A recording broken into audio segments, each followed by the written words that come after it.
Okay, so equipment. The variable speed drives, there's an example here on this page. This is for variable speed drives on a chiller or an HVAC fan or pump. So in this case, the example is a supply fan. That's considered an HVAC fan or pump, so we use code VS1. And the installation type is found below. It's an HVAC supply air fan, so we'll use code SFA. The controls before the VSD are discharge damper, so we put code DD. The fan type is table 3 down here at the bottom, and it's a backward inclined fan, so we put code BI. Then you provide the estimated annual operating hours and the motor horsepower, and then the incentive is $92 per horsepower. So in this case, for a 50 horsepower motor, they got $4,600 in incentives. And it's a very similar process for pumps. And there's a few others here that are pretty self-explanatory. It's per unit, natural gas water heaters, low-flow shower heads, and then air compressors with integrated VSDs are per horsepower. So the kitchen equipment is a pretty fun section. Most of these are per unit, although some are per area or per horsepower. So if we were going to get, let's get a combination oven. If we ordered one of those, put that in there, and we get $1,250, as long as it qualifies based on the specifications. The high efficiency ice makers, you need to know the kilowatt hours per 100 pounds.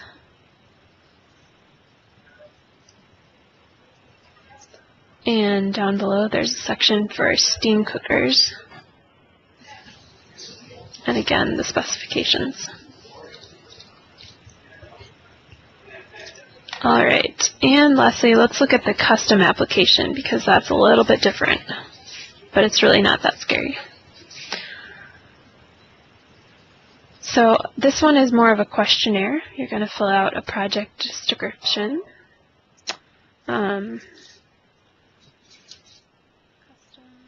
Project for reducing natural gas usage.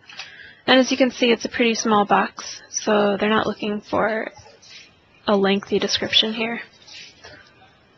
The existing equipment description, then you describe the proposed equipment, and a brief description of how the savings were calculated.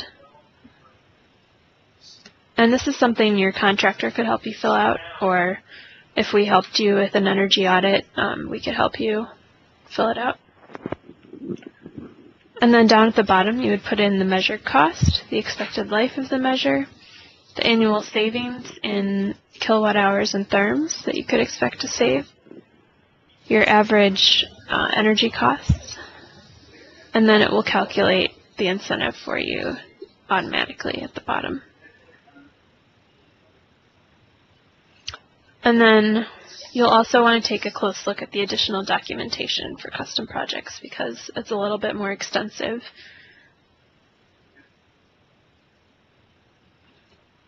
Alright, so that's it for the basic application.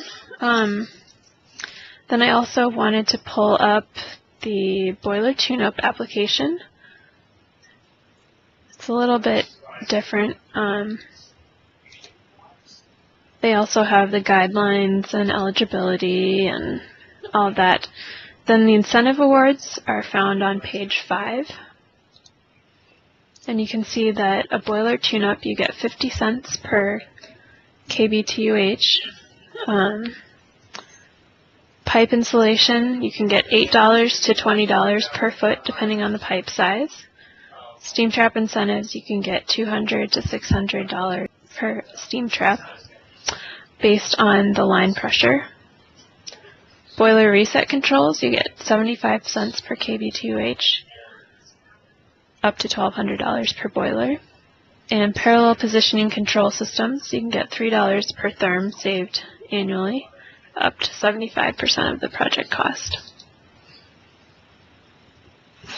And then there's some more program information, the application process,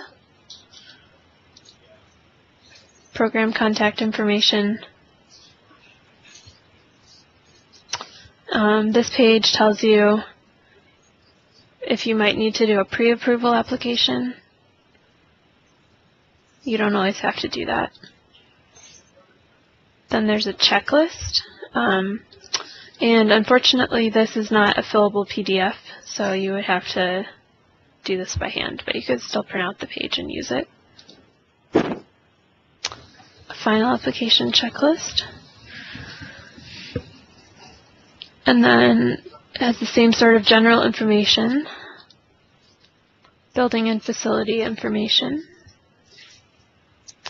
the certifying authorized official would sign on this page.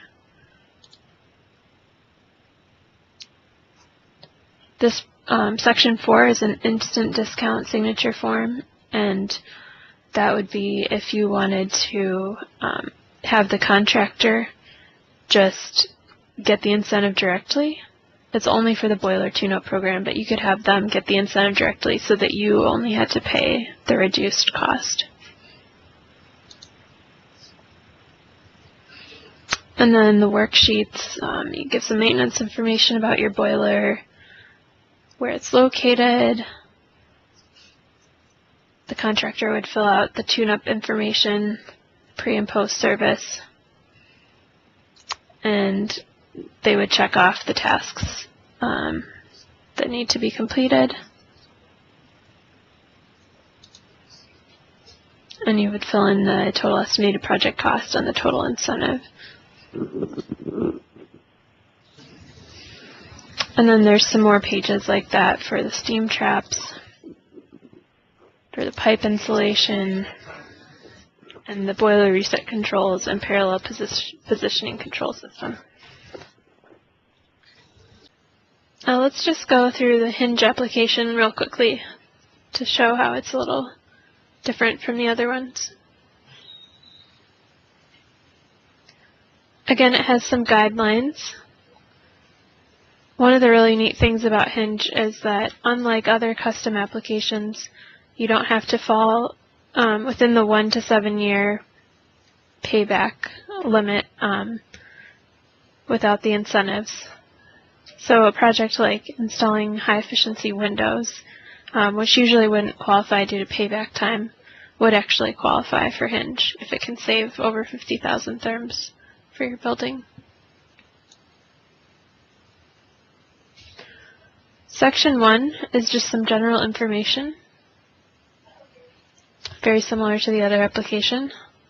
Section 2 is again your building and facility information, just like the other application.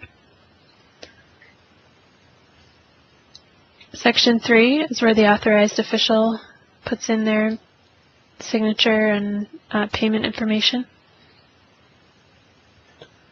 And then the last page is a custom incentive program worksheet, and it looks a lot like the custom application, but it's specific to very high impact natural gas projects. Again, you'll have the project description, the existing equipment, proposed equipment, a calculation method, the total project cost, how many therms you estimate it will save, and then the amount of incentives that you could expect to receive.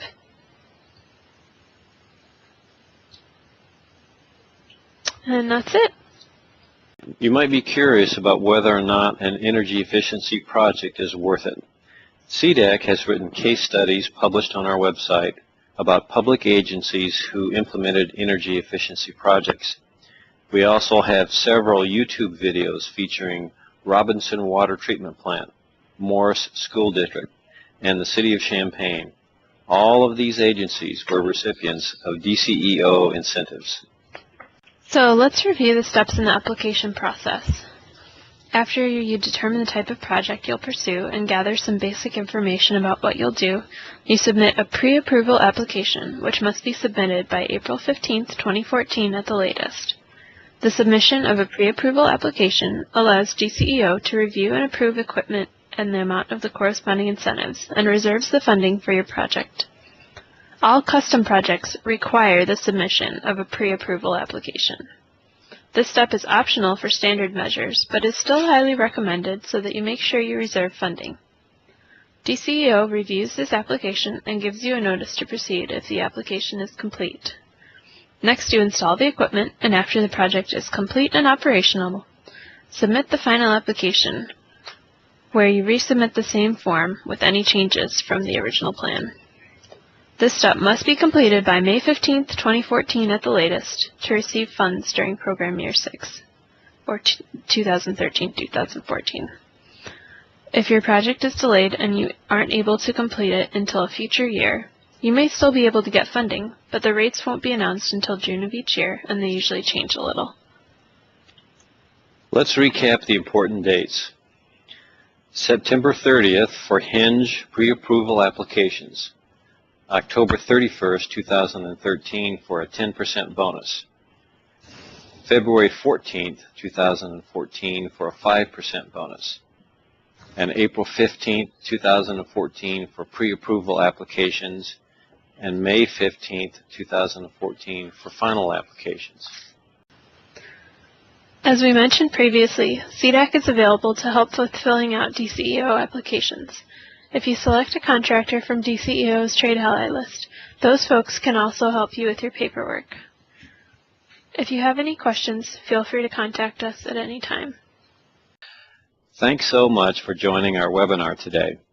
The slides will be archived shortly on our website, and we'll include a few slides at the end that show the incentive amounts for your reference. Please don't hesitate to contact us if you have questions about applying for incentives.